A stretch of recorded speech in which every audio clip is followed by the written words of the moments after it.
بسم اللہ الرحمن الرحیم۔ السلام علیکم۔ مغرب کا وقت تھا۔ میں نماز پڑھ کر ابھی گھر آیا ہی تھا کہ مسجد میں اعلان ہوا کہ ایک پردیسی مسافر دوران نماز سجدے میں فوت ہو گیا ہے، سب لوگ آ جائیں، شاید کوئی اسے جاننے والا ہو۔ میں بھی مسجد پہنچا تو یہ دیکھ کر حیران رہ گیا کہ وہ مسافر تو میں عموماً عصر کے وقت گھر واپس آ جاتا تھا، لیکن آج مجھے معمول سے تھوڑی دیر ہو گئی تھی۔ اسی وجہ سے میں نے سوچا کہ مغرب میں کچھ وقت باقی رہ گیا ہے تو مغرب کی نماز مسجد میں ادا کر کے ہی گھر جاتا ہوں، ورنہ اگر سیدھا گھر چلا گیا تو سستی پڑ جائے گی اور نماز نہیں پڑھ پاؤں گا۔ یہی سوچ کر میں نے اپنے قدموں کو مسجد کی طرف موڑ لیا اور علاقے کی مسجد میں آ گیا۔ یہاں پر ابھی چند ایک لوگ ہی موجود تھے، اذان ہونے میں ابھی 10 منٹ باقی تھے، اسی لیے وضو کر کے صف پر آ کر بیٹھ گیا۔ وہیں پہ مجھے محلے میں ایک جاننے والا نواز علی مل گیا۔ نواز بچوں کے کپڑوں کا کاروبار کرتا تھا اور آج کل اس کے کاروبار میں خوب برکت پڑ چکی تھی اور اس کے حالات پہلے سے کافی بہتر ہو گئے تھے۔ نواز کے ساتھ سلام دعا کرنے کے بعد ہم ادھر ادھر کی باتیں کرنے لگے۔ پھر اذان کا وقت ہو گیا تو امام صاحب نے اذان دی۔ اذان ہونے کے چند منٹ بعد ہی مسجد میں جب نمازی چلے آئے تو میں نے افسوس سے خالی صفوں کی طرف نگاہ دوڑائی۔ ہر نماز میں صرف چند نمازی ہی شامل ہوتے تھے، حالانکہ یہ محلہ اچھا خاصا بڑا تھا۔ اس وقت بھی چند لوگ وہاں پر موجود تھے۔ نماز ادا کرنے کے بعد دعا مانگ کر میں گھر کی طرف چلا آیا۔ اس وقت میں کافی تھک چکا تھا اور آج مجھے بھوک بھی بہت لگی ہوئی تھی، کیونکہ صبح سے میں نے کچھ بھی نہیں کھایا تھا اور اب بھوک کے مارے میرا برا حال تھا۔ میں جیسے ہی گھر پہنچا تو مسجد میں اعلان ہونے لگا۔ میں نے خاموشی سے اعلان سنا۔ قاری صاحب کہہ رہے تھے کہ مسجد میں نماز ادا کرتے ہوئے سجدے میں ایک مسافر کی موت واقع ہو گئی ہے اور وہ اللہ کو پیارا ہو گیا ہے۔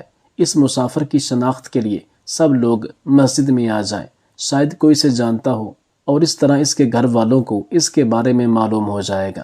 اعلان سن کر ایک لمحے کے لیے میں نے سوچا کہ رہنے دیتا ہوں، کیا ضرورت پڑی ہے اور نہ جانے وہاں پر کتنا وقت لگ جائے، لیکن پھر سوچا نہیں، ایک بار تو جانا چاہیے، شاید میرا ہی کوئی جاننے والا نکل آئے، مجھے ایک بار مسجد جا کر ضرور دیکھنا چاہیے۔ یہی سوچ کر میں فوراً گھر سے نکل آیا۔ سارے راستے یہی سوچ میرے دماغ میں آتی رہی کہ وہ کیسا پیارا انسان تھا جسے سجدے کی حال میں موت نصیب ہوئی۔ اللہ کے نزدیک وہ کتنا پسندیدہ ہوگا، اس کے اعمال کتنے نیک ہوں گے کہ آج نماز پڑھتے ہوئے سجدے کی حالت میں اس دنیا سے کوچ کر گیا۔ میں اس بارے میں سوچتا ہوا مسجد پہنچا تو وہاں پر کافی لوگ جمع ہو چکے تھے۔ وہ نمازی جنہوں نے کچھ دیر پہلے جہاں پر نماز ادا کی تھی، اس کے علاوہ بھی کافی لوگ وہاں پر جمع تھے۔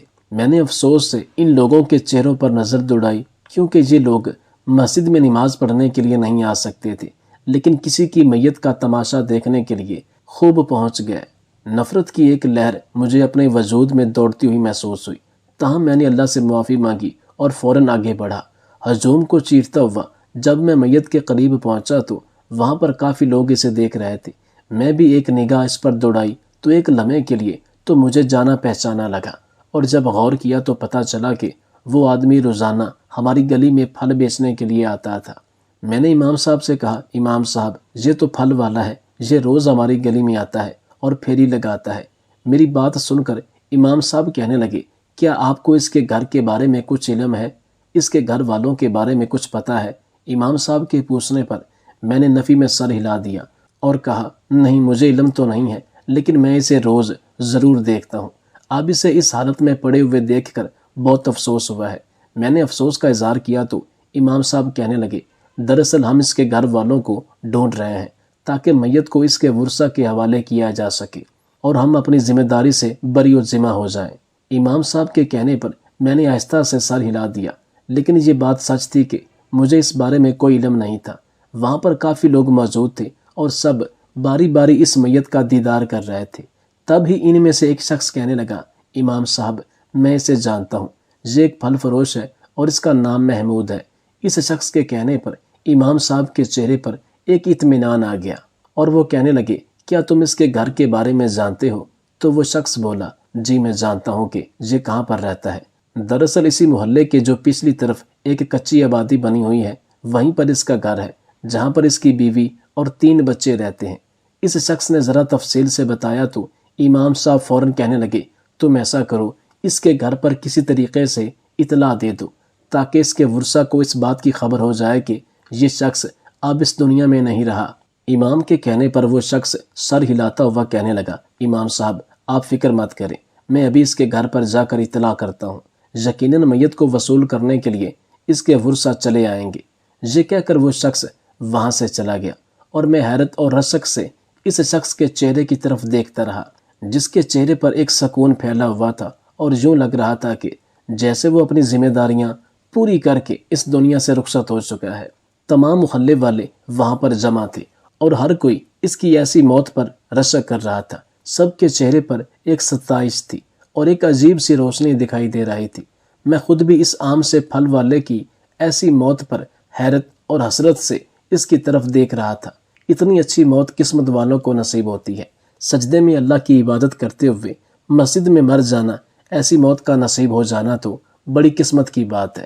کچھ دیر گزر گئی تھی جب مسجد سے جانے والا شخص واپس آیا اور اس کے ساتھ ایک اور شخص بھی موجود تھا جو اس پھل فروش کا بھائی تھا۔ اس نے جب اپنے بھائی کو اس طرح مردہ حال میں دیکھا تو غم سے رونے لگا۔ سب آگے بڑھ کر اسے حوصلہ دینے لگے۔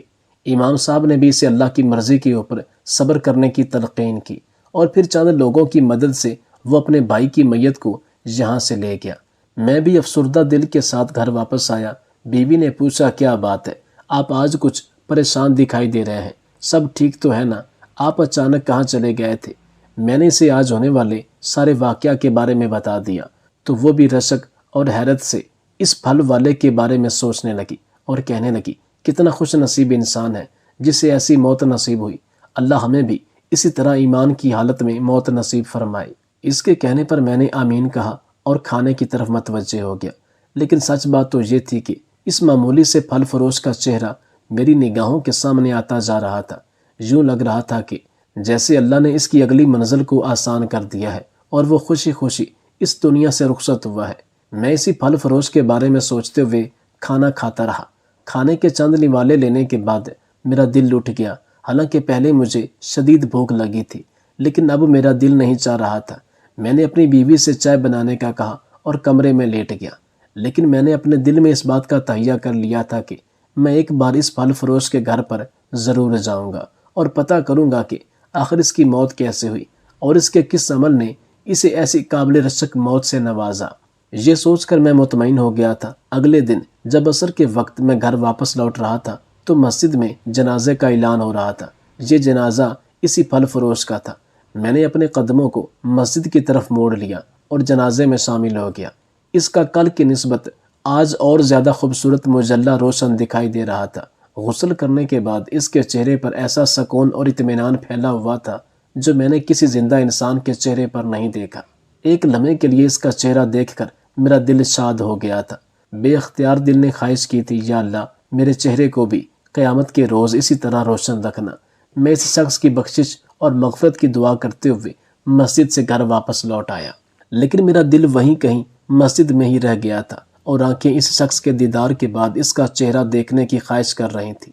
اگلے 2-3 دن بہت مصروفیت بھرے گزرے کیونکہ مجھے کام کے سلسلے میں دوسرے شہر جانا پڑ گیا تھا اور وہیں پر 3 دن لگ چکے تھے۔ میرے ذہن سے وہ پھل فروش بالکل نکل چکا تھا اور کام کی مصروفیت کے باعث میں بھول گیا تھا کہ مجھے اس کے گھر جانا ہے۔ 3 دن کے بعد گھر واپس لوٹا تو بیوی بچے بھی مجھ سے بہت اداس تھے۔ خود میں بھی انہیں بہت یاد کرتا رہا۔ ان کے ساتھ بیٹھ کر گپ شپ کرتے رہے اور کھانا کھاتے وقت گزرنے کا احساس ہی نہیں ہوا، اور میں چونکا تو تب جب مسجد سے عشاء کی اذان کی آواز سنائی دی۔ میں فوراً کھڑا ہوا اور اپنی بیوی سے کہا کہ میں ذرا مسجد تک جا رہا ہوں، کچھ دیر تک نماز پڑھ کے واپس آتا ہوں، تم تب تک چائے بنا لو۔ یہ کہہ کر میں فوراً گھر سے نکل آیا اور مسجد کی طرف بڑھتے ہوئے قدموں کے دوران ہی مجھے وہ پھل فروش یاد آیا، اور تب میں نے تہیہ کر لیا کہ اگلے دن ضرور اس کے گھر جاؤں گا اور اس کے بھائی سے اس کے بارے میں معلوم کروں گا کہ آخر اس پھل فروش کی ایسی کون سی نیکی تھی یا اس کا ایسا کون سا نیک عمل تھا جس نے مرتے وقت اسے ابدی سکون دے دیا اور وہ سجدے کی حالت میں اللہ کو پیارا ہو گیا۔ اگلے دن چونکہ مجھے کام سے چھٹی تھی، اسی لیے ناشتے کے بعد میں کچی آبادی کی طرف آ گیا۔ سوچا تھا وہاں جا کر اس پھل فروش کے گھر کے بارے میں معلوم کر لوں گا اور پھر اس کے بارے میں پوچھتے ہوئے میں اس کے گھر تک پہنچ گیا۔ اس کے گھر کی دیواریں اس کی غربت کو ظاہر کر رہی تھیں، جن کے اوپر کوئی رنگ و روغن نہیں تھا اور پلستر بھی جگہ جگہ سے اکھڑ چکا تھا۔ دروازہ کسی دور میں شاید نیلے رنگ کا ہوگا، ابھی تو مٹی اور موسم کی سختیوں کی وجہ سے عجیب سے رنگ کا ہو رہا تھا۔ دروازے کے اوپر پڑا ہوا میلا سا پردہ جو زمین سے 2 فٹ اونچا تھا، پردہ رکھنے میں ناکام ہو رہا تھا۔ گھر کی ظاہری حالت سے ہی مکینوں کی معاشی حالت کا بخوبی اندازہ ہو رہا تھا۔ میں نے دروازے پر دستک دی تو کچھ دیر کے بعد ہی ایک اونچا لمبا آدمی چلا آیا۔ میں نے پہچان لیا کہ یہ اس پھل فروش کا بھائی ہے جو اس دن مسجد میں چلا آیا تھا۔ اس کے چہرے پر ابھی بھی غم تازہ تھا اور آنکھوں میں نمی سی تھی۔ میں نے مصافحہ کرنے کے بعد اسے کہا، آپ کے بھائی کا سن کر بہت افسوس ہوا۔ اس دن مسجد میں بھی موجود تھا۔ میرے کہنے پر اس نے آہستہ سے سر ہلاتے ہوئے مجھے اندر آنے کا کہا تو میں جھجکتے ہوئے اندر داخل ہو گیا۔ سامنے ایک چھوٹا سا صحن تھا جس کے کونے میں باورچی خانہ دکھائی دے رہا تھا، جس میں چند برتن موجود تھے اور پرانا سا چولہا فرش پر پڑا ہوا تھا۔ صحن کے دوسرے کونے میں غسل خانہ بنا ہوا تھا جس کے اوپر لگی ہوئی ٹوٹی کو رسی سے کس کر باندھا گیا تھا۔ واش بیسن جگہ جگہ سے ٹوٹا ہوا تھا۔ سامنے چھوٹے چھوٹے 2 کمرے تھے اور ان کمروں کو ابھی تک دروازے نہیں لگے ہوئے تھے، وہ کسی بھی پردے سے آزاد تھے۔ ایک نظر میں جتنا گھر دیکھ سکا مجھے شدید افسردگی نے گھیر لیا تھا۔ بیٹھک میں داخل ہونے کے بعد وہاں پر رکھا ہوا پرانا فرنیچر بھی مکینوں کی حالت کو بخوبی ظاہر کر رہا تھا۔ میں ایک کرسی پر بیٹھ گیا جس کی ظاہری حالت بہت خستہ تھی۔ تاہم بیٹھنے کے چند لمحوں کے بعد میں نے اسے مسجد میں پیش آنے والے اس دن کی صورتحال کے بارے میں بتایا تو وہ آنسوؤں سے رونے لگا۔ تب ہی میں نے اس کے گھٹنے پر رکھے ہوئے ہاتھ پر اپنا ہاتھ رکھا اور کہا، بھائی صاحب آپ حوصلہ کریں، آپ کا بھائی بہت خوش قسمت تھا جو سجدے کی حالت میں اس دنیا سے رخصت ہوا اور اس کا خاتمہ ایمان کے ساتھ ہوا۔ اللہ تعالیٰ نے اسے اتنی پیاری موت نصیب کی کہ ہر کوئی ایسی موت کی خواہش کرے۔ میں خود بھی اس دن سے آپ کے بھائی پر رشک کر رہا ہوں اور میرے دل میں ایک سوال بے چینی پھیلائے ہوئے ہے، اس وجہ سے میں آپ کے پاس آج حاضر ہوا ہوں۔ میں نے جب اس شخص سے کہا تو وہ ایک دم چونک اٹھا اور کہنے لگا، کیسا سوال؟ آپ پوچھیں، کیا پوچھنا ہے؟ تبھی میں نے اسے کہا، دراصل مجھے یہ پوچھنا تھا کہ آپ کے بھائی کا ایسا کون سا عمل ہے یا کون سی نیکی ہے جس کی بدولت اللہ نے انہیں ایسی پیاری موت نصیب کی۔ میں چاہتا ہوں کہ میرا خاتمہ بھی ایمان کے ساتھ ہو اور میں ایسی ہی موت کا حقدار ٹھہرایا جاؤں، اسی لیے ابھی سے اللہ کو راضی کرنا چاہتا ہوں تاکہ زندگی کے باقی دن اس کی محبت میں گزر جائیں۔ میں نے جب اس شخص سے پوچھا تو وہ چند لمحے سوچنے لگا، پھر کہنے لگا، کچھ خاص نہیں ہے۔ دراصل میرا بھائی بہت سیدھا سادہ اور بھولا انسان تھا۔ علاقے کے لوگ اسے آسانی سے بے وقوف بنا دیتے تھے۔ اسکول میں جاتا تو اسکول میں لڑکے اسے بے وقوف بنا کر اس سے چیزیں چھین لیا کرتے تھے، لیکن نہ تو اس نے کبھی شکایت کی اور نہ ہی وہ کبھی رویا تھا۔ وہ خاموش رہ جاتا تھا اور صبر کر لیتا تھا۔ کچھ دن بعد وہ لڑکے خود ہی اس کی چیز واپس کر دیتے تھے۔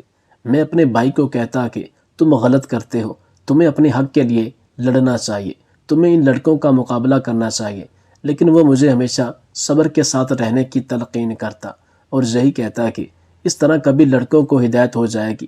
وقت گزر رہا تھا، میرا بھائی بڑا ہوا۔ میٹرک کرنے کے بعد اس نے نوکری کے لیے بہت کوشش کی لیکن کہیں پر بھی نوکری سے نہیں ملی۔ حالات نے اسے مجبور کر دیا کہ وہ کوئی ایسا کام کر لے جس میں بے شک عزت نہ ہو لیکن اجرت تو ملتی رہے۔ اس لیے اس نے ایک ورکشاپ میں نوکری کر لی۔ کچھ عرصہ وہاں پر چھوٹا بن کر کام کیا لیکن لوگ اس سے فائدہ اٹھانے لگے اور بنا اجرت سے اس سے کام کروانے لگے۔ اسی وجہ سے اماں نے اس کا وہ کام چھڑوا دیا اور پھر وہ ایک چائے کا کھوکھا کھول کر بیٹھ گیا۔ چائے کا کھوکھا کھولنے کے لیے ماں نے اس کی بہت مدد کی تھی لیکن کچھ عرصے کے بعد ہی اس کا وہ کام بھی بند ہو گیا۔ وہ بہت پریشان تھا کیونکہ آج کل اماں اس کی شادی کے لیے لڑکیاں دیکھتی پھر رہی تھی اور پھر جب اسے اور کچھ سمجھ نہیں آیا تو اس نے ریڑھی پر پھل بیچنا شروع کر دیا۔ ریڑھی تو ہمارے پاس پہلے سے ہی موجود تھی کیونکہ ابا ریڑھی پر سبزی لگا کر بیچا کرتے تھے اور اب میرے بھائی نے ریڑھی پر پھل فروخت کرنا شروع کر دیا تھا۔ اسے یہ کام راس آ گیا تھا اور وہ اس کام میں خوش تھا۔ گلی گلی محلہ پھر کر وہ پھل فروخت کرتا اور اسے مناسب منافع حاصل ہو جاتا۔ وہ خوش تھا کیونکہ اس کا کام چل نکلا تھا۔ اسی دوران اماں نے اس کی شادی کر دی اور وہ اپنی ایک نئی زندگی شروع کر چکا تھا۔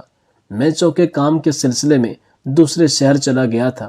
اپنے دوست کے ساتھ شراکت پر کاروبار شروع کیا تھا تو اسی وجہ سے میں گھر کم ہی ہوتا تھا۔ اماں ہی اکثر اس کے بارے میں بتاتی رہتی تھی۔ اس نے پھل فروخت کرنے کا کام بند نہیں کیا، لیکن اس کا کہنا تھا کہ اس ریڑھی کی بدولت اس کے کام میں برکت ہے، اور وہ اس کام سے آسانی سے اپنا گھر بار چلا رہا ہے، اور وہ اس کام سے مطمئن تھا، اور روزانہ جتنے پھل منڈی سے لے کر آتا اتنے ہی بیچ بھی دیتا۔ اس کی ریڑھی پر جو پھل بچا رہ جاتا وہ کبھی اسے گھر نہیں لے کر جاتا تھا، بلکہ کسی غریب یا بیوہ کے گھر پر دے کر آتا تھا۔ علاقے میں اس نے ایسے بہت سے گھرانے اپنی نظر میں رکھے ہوئے تھے جہاں پر وہ باری باری پھل دیا کرتا تھا اور بدلے میں ان کی دعائیں سمیٹ لیتا تھا۔ شاید اللہ تعالیٰ کو اس کی یہ نیکی اتنی پسند آ گئی کہ اس کے لیے نجات کا ذریعہ بن گیا۔ اس شخص نے جب اپنے بھائی کے بارے میں کہا تو میں حیران رہ گیا۔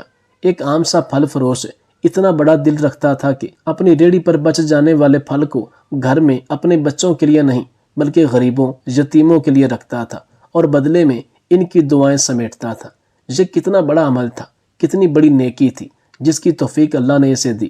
حالانکہ اس پھل فروش کے اپنے گھر کے حالات اتنے خراب تھے، لیکن پھر بھی اس کا دل بڑا تھا، اور اسی وجہ سے اللہ تعالیٰ نے اپنے خاص بندوں میں سے اسے چن لیا تھا۔ وہ شخص اب بھی اپنے بھائی کو یاد کر کے رو رہا تھا، اور میں اس شخص کے بارے میں سوچ کر حیران تھا۔ تب ہی نہ جانے میرے دل میں کیا خیال آیا۔ میں نے اسے کہا، آپ کے بھائی کے کتنے بچے ہیں؟ کیا آپ مجھے ان سے ملوا سکتے ہیں؟ اس نے آہستہ سے سر ہلایا اور اٹھ کر گھر کے اندرونی حصے کی طرف چلا گیا۔ کچھ منٹ بعد جب وہ واپس آیا تو اس کے ساتھ 3 بچے موجود تھے، جن کی عمر بالترتیب 7 سال، 5 سال اور 3 سال تھی۔ تینوں لڑکے تھے اور بہت پیارے تھے، لیکن ان کی آنکھوں میں دکھ ہلکورے لے رہا تھا۔ میں جانتا تھا یہ دکھ یتیمی کا ہے، انہیں اب باپ کی شفقت اور محبت کبھی نہیں ملے گی۔ میں نے محبت سے تینوں کو اپنے پاس بلایا اور ایک ساتھ گلے لگا لیا۔ میرے دل کے اندر جیسے اطمینان سا اترتا چلا گیا۔ میں نے جو سوچا تھا اب وہ کرنے کا وقت آ گیا تھا۔ اپنی جیب میں سے میں نے ہزار کے چند نوٹ نکالے اور سب سے بڑے لڑکے کے ہاتھ پر رکھ دیے اور کہا، بیٹا یہ تمہارے لیے ہیں، یوں سمجھو کہ تمہارے ابو نے بھیجے ہیں۔ جو نیک عمل وہ دوسروں کے لیے کرتے تھے، اب وہ عمل لوٹ کر تم لوگوں کے لیے اجر بن جائے گا، اور تم لوگ اپنے باپ کے لگائے ہوئے نیکی کے پودے کے پھل توڑ توڑ کر کھاؤ گے۔ میں نے اس بچے کے ہاتھ پر پیسے رکھے اور اس کے سر پر ہاتھ رکھتے ہوئے اٹھ کھڑا ہوا۔ وہ تینوں بچے حیران تھے، مجھے دیکھ رہے تھے، اور ہاتھ میں پکڑے ہوئے ان نوٹوں کو دیکھ کر اس لڑکے کی آنکھوں میں آنسو آ گئے تھے، اور ان آنسوؤں نے مجھے بتا دیا تھا کہ باپ کے مرنے کے بعد ان کے چند دن کتنی مشکل سے گزر رہے ہوں گے۔ میں نے بے ساختہ اپنی آنکھوں میں آئی نمی کو چھپا لیا، اور ان کے سروں پر باری باری ہاتھ رکھتا ہوا میں گھر سے باہر آ گیا اور اپنی آنکھوں میں آئے آنسوؤں کو صاف کیا۔ گھر آنے تک میرا دل اطمینان سے بھر چکا تھا، اور ایسا سکون مجھے نصیب ہوا تھا جس کی لذت میں نے آج تک کبھی محسوس ہی نہیں کی تھی۔ میں نے سوچ لیا تھا کہ اب میں اس پھل فروش کے نقش قدم پر چلتے ہوئے ایسا ہی کروں گا، اور اپنے لیے نیکی کے راستے ہموار کروں گا، اور میں اللہ کا پسندیدہ بندہ بنوں گا، اور اس کے بتائے ہوئے احکامات پر عمل کرتے ہوئے اپنے لیے ویسے ہی موت کا طلبگار ہوں گا جیسی موت اس پھل فروش کو ملی۔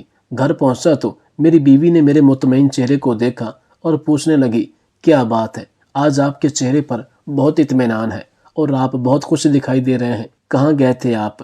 میری بیوی نے تجسس سے پوچھا تو میں نے بتایا، بیگم دراصل آج میں اس پھل فروش کے گھر پر گیا تھا اور ایسا سبق سیکھ کر آیا ہوں جو نہ تو کہیں کتابوں میں لکھا ہوا ہے اور نہ ہی کوئی سکھاتا ہے۔